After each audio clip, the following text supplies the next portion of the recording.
Hi, everyone, and welcome to episode 138 of the Medieval Podcast.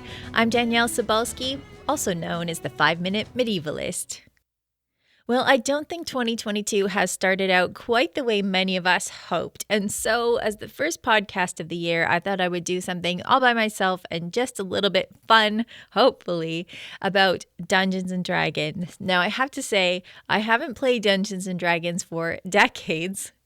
And that is because I was never a person who was all that into it. I did play it, and I played it because it was something that my brothers and I did together. Although I was the one who spent hours creating my character. It was usually the same. I was usually an elf rogue, I think. And then by the time I was finished creating my character and doing all that rolling and deciding, I didn't actually want to play, so I didn't play all that much. And I think my brothers have forgiven me by now, I hope. We had a good time at Christmas, so hopefully they've forgiven me for that. So if I make mistakes, Dungeons and Dragons followers, I hope that you'll forgive me. What I wanted to do this week was kind of talk about the ways in which you can use the real Middle Ages to inform Dungeons and Dragons. And this was inspired by a guy who emailed me to ask me about wizards. So the question that I got emailed was, if there was a real wizard in the 14th century, what would they wear?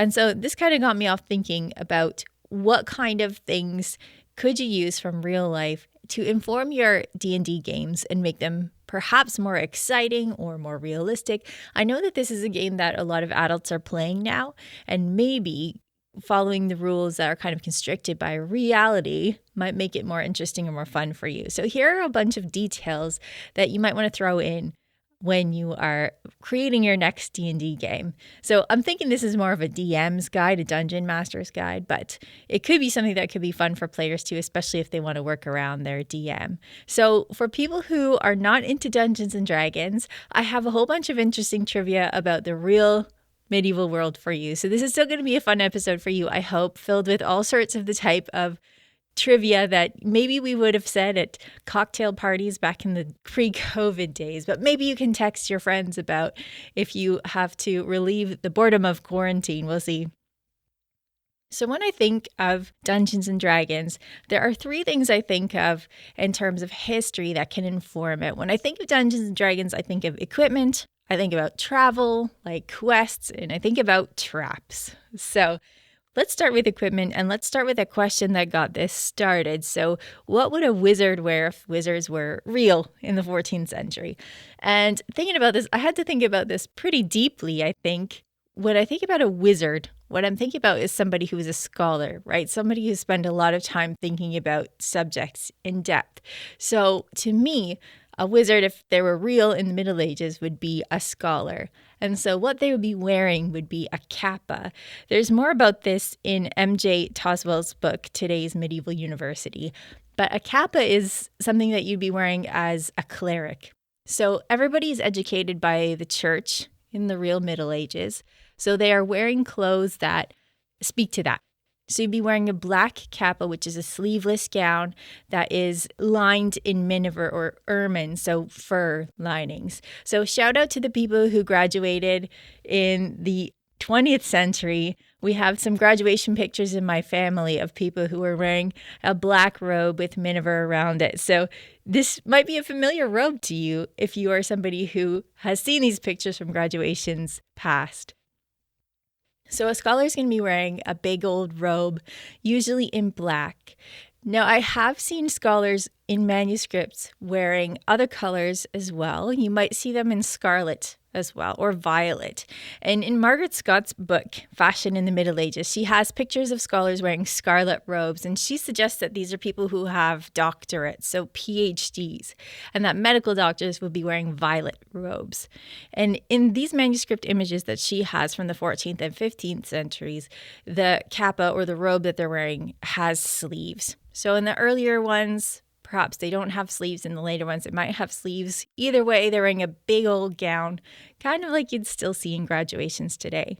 On their heads, they wouldn't be wearing a pointed hat. They might be wearing the hood that's attached to the gown, so it would be lined in white fur. Or they might be wearing a regular hat, or a hat that looks kind of like a mortarboard, or kind of a skull cap.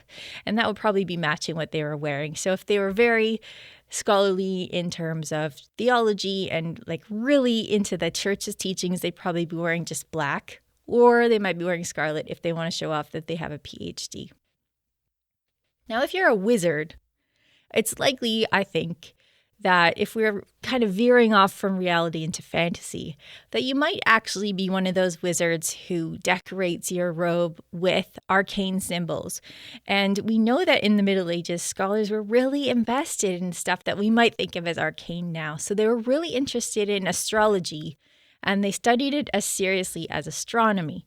So if you are a wizard back in the day, you might very well have the signs of the zodiac embroidered on your gown if you're going to be blingy. That could be something that you could do. Other things that you might have on your gown might be Arabic. Latin was the language of education, but the Arabic sources were the ones that had all sorts of the information that scholars were interested in Europe in the Middle Ages. So things like calculus, you'd be learning from Arabic sources, or medicine, you'd be learning from Arabic sources. So Arabic writing was kind of cool. It was elevated. And one of the things that you can see in some Persian art and Arabic art is mirror writing as well. So you sometimes see this on artifacts in Western Europe because it just looks kind of cool. It was cool decoration, even if the people who had it on their own cups sometimes or tapestries, they might not actually know what the Arabic mirror writing is saying, but it looks cool. So if you're a wizard, you might have this on your robes as well. You might also have Viking runes because those look very cool. And most of the people in the later part of the Middle Ages can't read runes anyway. So you might have these embroidered on your robe. So there you go. If you're a wizard in the real Middle Ages, or if you're a D&D wizard leaning on the real Middle Ages, you might have a decorated robe using arcane symbols, which I think is pretty cool. Now, here's a little bit of trivia for you. Something that D&D made very popular was the word paladin. And so you see paladins across video games and other role-playing games and just fantasy in general. And paladins are usually warriors that have some sort of special power, some magic, and it's often related to divinity. So they might have a god that's similar to one that's in the real world, or they might have a god that's complete fantasy, but their power is kind of magical and it comes from divinity. Now, paladin's a real word. It referred to, at least from what we can tell, early on it referred to the people who were supporting Charlemagne. So not just anybody, not just regular supporters, but those peers who were lords who were supporting Charlemagne. So they didn't have any divine power, although that would be really cool. But Charlemagne was one of these people who was really into military excellence. So a paladin could have military excellence. He could be a good counselor in military matters. And Charlemagne was also really into the divine. He was somebody who really tried to make sure that religion as was practiced in his empire was consistent and was reputable. So a paladin now, if you look at any definition, it might have a sort of knightly but also magical element to it. But paladin back in the day wasn't magical. So I thought it's an interesting bit of trivia for you. It comes to us kind of directly from Dungeons and Dragons in the 70s, but paladin is a word that's used quite a lot in fantasy now. So in terms of equipment, it depends on where you really start your Dungeons and Dragons quest. You can start it anywhere, really, because it's your own fantasy, it's your own game. But when your people are stocking or restocking or they need to get equipment, they might go to a city. They might go to a town or they might go to a city to get this done. So I thought this might be interesting for a dungeon master to think about because there are always ways that you want to ambush your characters or you want to ambush the people who are playing and make things difficult for them. So getting your equipment, you can make a little bit more difficult for the players in that medieval cities in real life were laid out where you had like with like. So you had the same trades in the same street. So Paris is a good example of this. The Latin Quarter is still called the Latin Quarter. I talked about this on a previous podcast because that was the area of Paris where all the students were and they all spoke Latin. So that's still the Latin Quarter. That's where all the students were. You also had streets called Paternoster Row in Paris, and that's where you would have all the clerks. It was kind of close to the cathedral. You would have parchment there. You would have all the places you could get quills and ink. You would have bookbinders. all around the same spot. So if you think of this in terms of any medieval city, you have like with like. So you have all the tanners in one place, all the fabric merchants in one place, all of these things kind of separated out into different spots. I mention this because if you have a team that's hopefully got different skills and different needs, if they go to a big city, they're going to have to split up, or it's going to take a day or two to get all of their stuff because they might be on foot or they might be on horseback and it could be a slow ride through the city, but they might have to split up to find the things they want because you're not necessarily going to find wizard stuff next to armory stuff. So that's one way that you can use as a dungeon master to split up your players and maybe ambush them in different ways. It's something that I think is cool when you think about all of these practicalities, like how can I spring a trap on people? Well, the real Middle Ages gives you a bunch of things you can do, like splitting up your people in the middle of a city. Cities are also where you're likely to get the best stuff. So in a small town, you will have a merchant that's selling grocery items, and you'll have probably one blacksmith, maybe two blacksmiths, depending on the size of the village. And that blacksmith can furnish you with axes and stuff like that. They could probably sharpen your weapons, but they're not the place to get the best weapons or the most specialized materials. You get that stuff in the city. So what kind of stuff can you get in the city that's harder to get in a village? Well, a city is where you get all of the international trade stuff more easily. And spice is something that I think is underestimated, and it could be something that you might find useful in your game as well. Instead of carrying around all this heavy clinking gold, you might carry spices around to trade or to eat. They could be very useful, especially if you come across perhaps a different species. I know that in Dungeons & Dragons you have things like orcs and trolls and things. You might be able to share spices with them. That could be something that is a good option for you. And of course you find more of that in cities. You also find more cloth and textiles in cities, so it's easier to furnish a disguise, which might be something that you have to do, or to find something like a waterproof cloak, depending on where your quest takes you. All of that stuff is easier to find in cities. You can also fence stuff more easily in cities. And we know that not everybody in Dungeons and Dragons is necessarily good, right? You have that spectrum where you could be like chaotic good or lawful good, but you could also be chaotic evil. So if you are somebody who needs to fence goods, you can do that more easily in the city.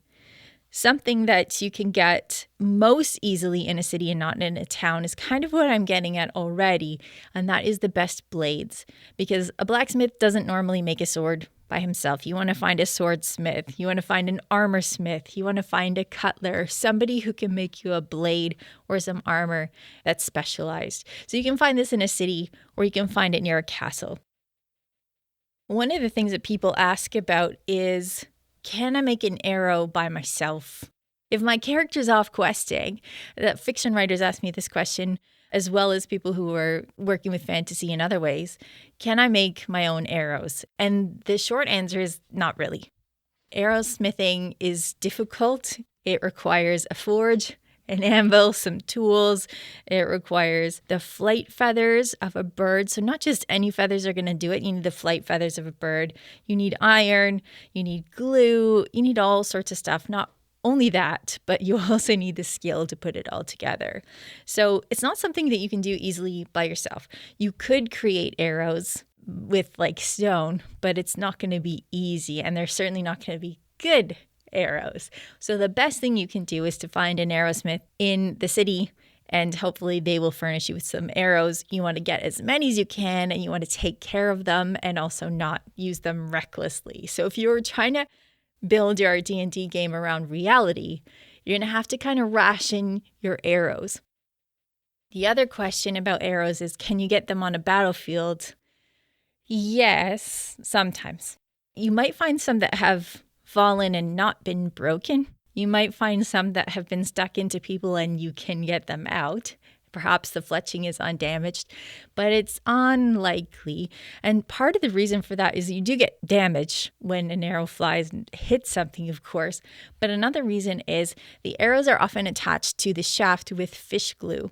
And this is something I talked about with Matthew Bennett. I sat next to him at a conference and asked him this question because I had come across somebody at a festival that said medieval people, kept their arrowheads in a bag full of gross stuff so that they could quickly slip it onto the shaft and shoot it and use it for biological warfare, which is absolute nonsense. So I was asking Matthew Bennett about arrowheads, and he mentioned that they're attached with fish glue.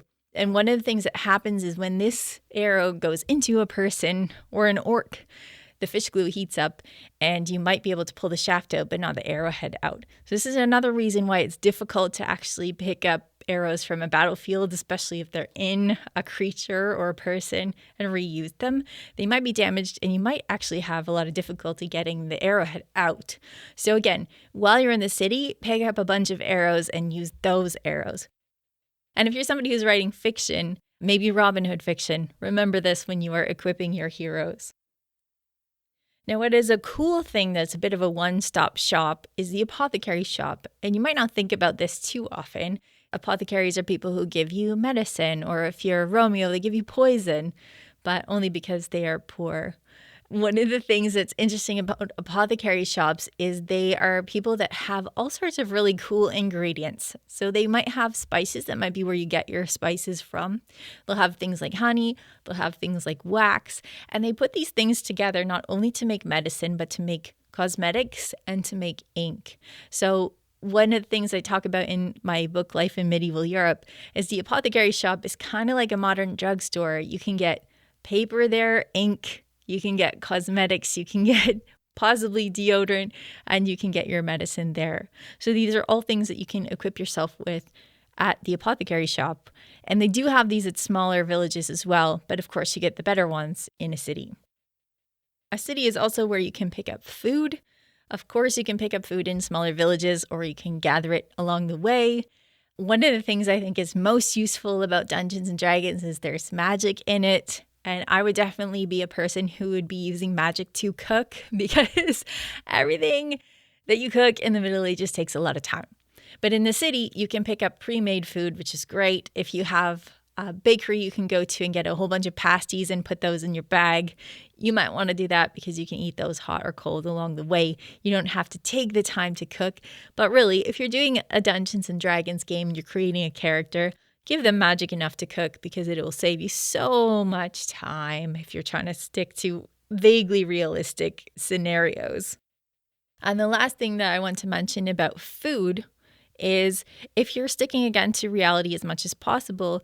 I talked about how in cities they have like with like. So if you're in a bigger city and you have a character that needs kosher food or needs halal food, you can find that in a city, not easily in a village, depending on which part of the world your game takes place in. So moving on, the next thing I think about when I think about Dungeons and Dragons, I think about equipment, I think about travel, and I think about traps. So we are on to travel. So if you have got all this stuff, again, we're vaguely holding on to reality here, although a magic bag of carrying would be very helpful at this time. How are you going to carry all your stuff? Now, in the medieval manuscripts that I've seen, most of the time a backpack is kind of like a wicker basket that has straps on it, and it's open at the top, so it looks much like a regular basket, but with a bit of a flat back that can stick on your back and not be as uncomfortable. I've never seen a leather backpack of the type that we use now in a medieval manuscript. That's not to say they don't exist, but I've never seen one, so it's less likely that people have those very often. But they would have a satchel, or most of the time they would carry stuff on their belt. So if you have a lot of stuff, you want to think about it kind of like Batman. How can I carry this on my belt? Because that is how people carried it most often. And it's also the most secure. It's harder for people to steal stuff from you if it's attached to your body.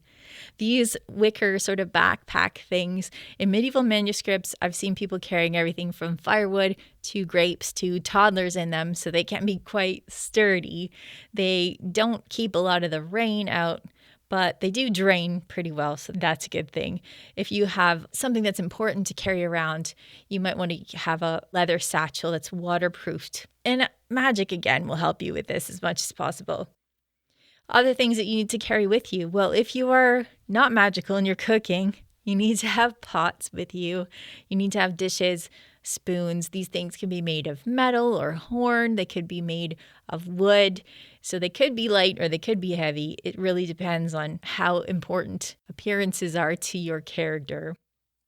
You also need to carry flint and steel because if you're not magical, you need to make your own fire.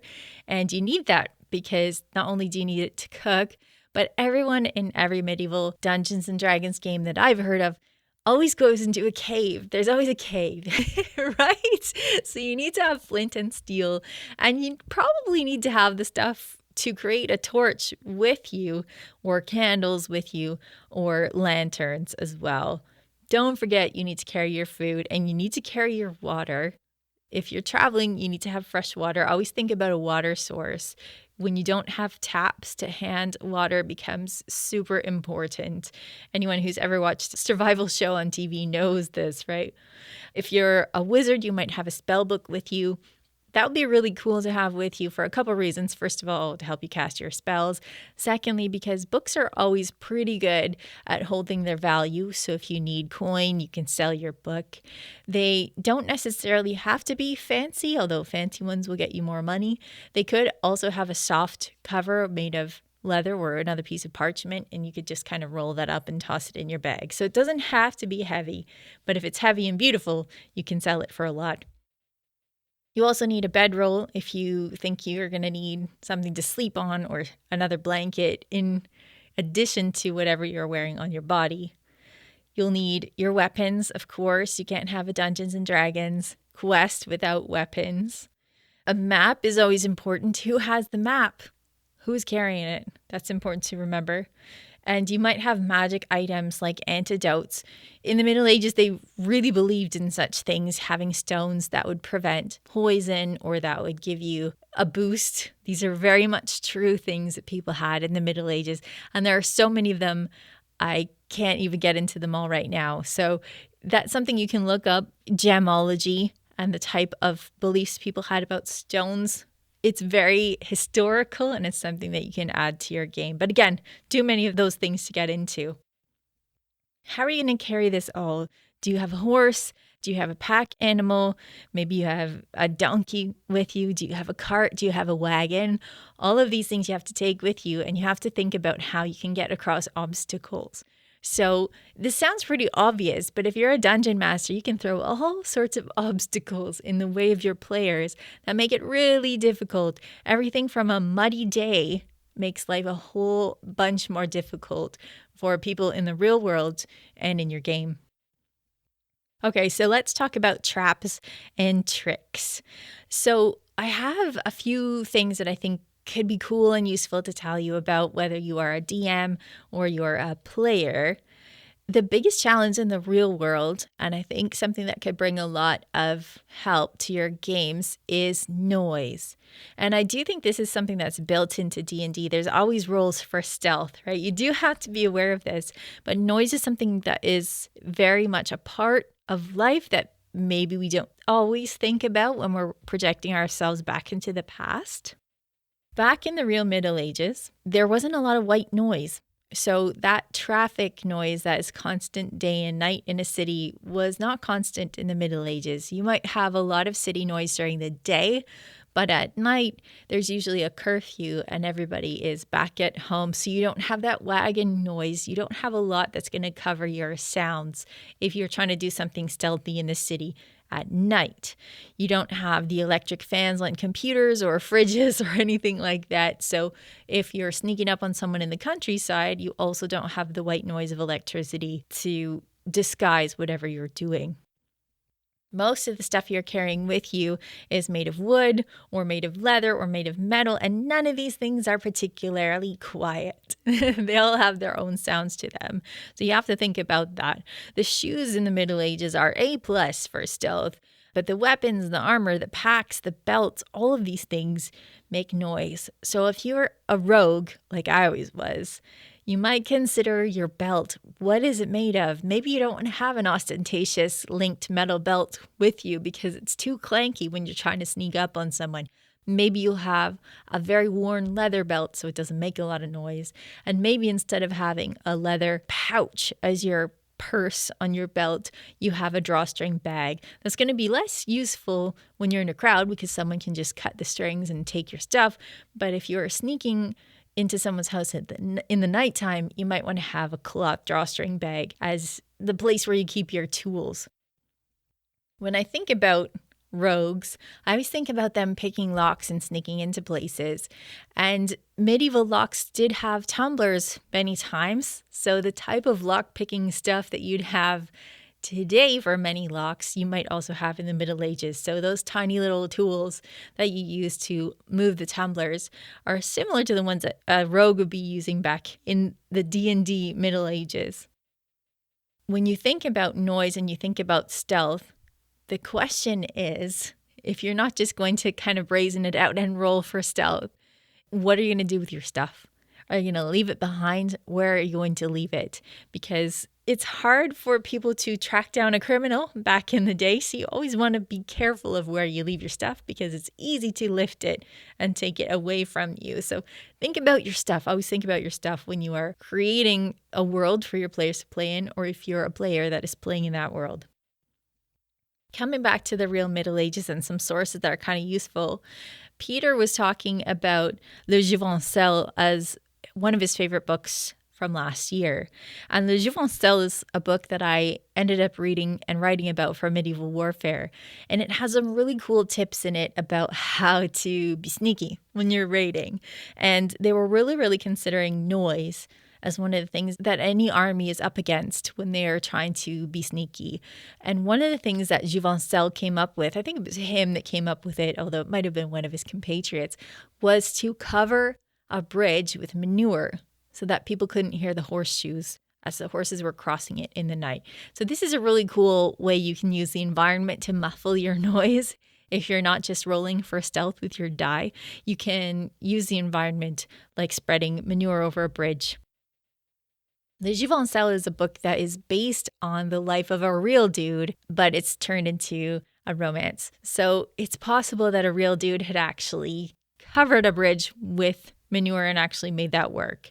A couple of the other cool tricks from that book include sawing a gate in half stealthily and patching it back up with wax so that when they made their attack during the day, the enemy would have no idea that the gate was already breached. So that's a cool thing that you might want to think about if you're trying to get around one of your DM's rules.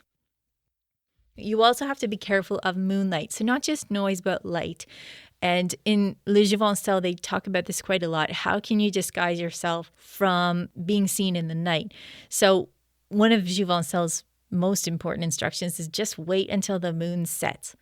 So if you are creating an environment in which you have to have people being stealthy, you might want to think about whether it's a moonlit night or a moonless night. And this is something that people thought about in the real Middle Ages as well.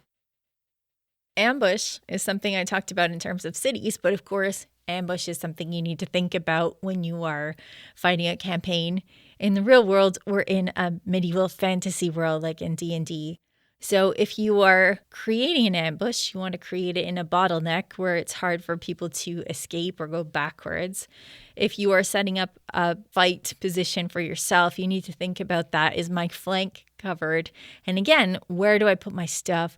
Where do I put my prisoners? And this is something that people had to think about quite a lot. So you can always look at records from Agincourt or perhaps Crécy and see how people dealt with this, how they deal with the strategy of placing themselves in a way that's going to protect their flank and especially prisoners and their stuff, because we do know that people in the Middle Ages raided wagons and raided the treasures of people who were fighting while they were busy. So this is something that you could do as a DM.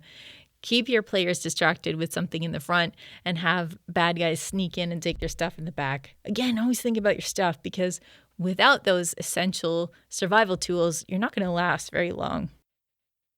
And speaking of stuff, talking about stuff a lot, you want to think about hordes. So when we think about hordes, it tends to be dragons or things like that in D&D, right? It's stashed in a cave or something like that. You find hordes of stuff, and usually they're pretty old. But we know that in the real Middle Ages, people were stashing stuff as well. So some of the stuff that tells us about Roman Britain, for example, is stuff that's been buried in the ground. And Mark Morris has this in his latest book as well, talking about treasures that were stored in the ground that people thought they were going to come back to when things settled down. So we have many examples of hoards that people find in the ground that tell us about a danger that was happening at the time. So this is great for the storytelling of D&D, where you have a hint in a horde in the ground where people find really cool stuff, but it also kind of indicates a danger that's around. It doesn't have to be dragons, it could be other people. But we know this is something historical as well, which I think is interesting, if not cool.